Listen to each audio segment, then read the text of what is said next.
po. Hindi lang naman yan sa patas. Hindi po.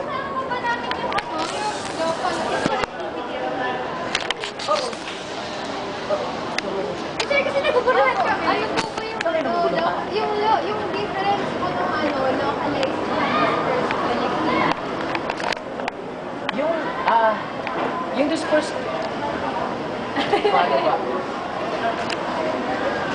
Yung discourse connectivity, kahit na hindi sila magkakasama, buo siya. Kahit hindi sila nasa isang lugar, para kahit hindi sila nasa isang lugar, pero sumama na kayo, ito na niya sa cellphone.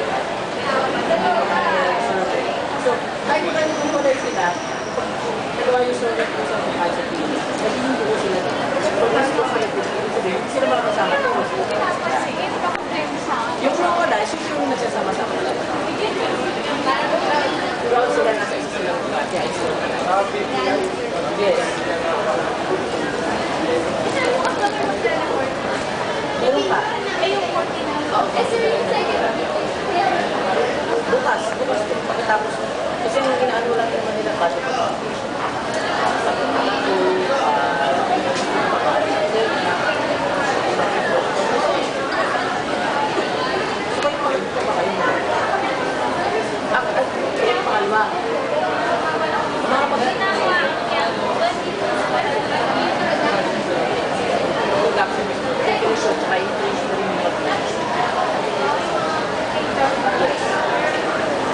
Bakit nagkakaroon ng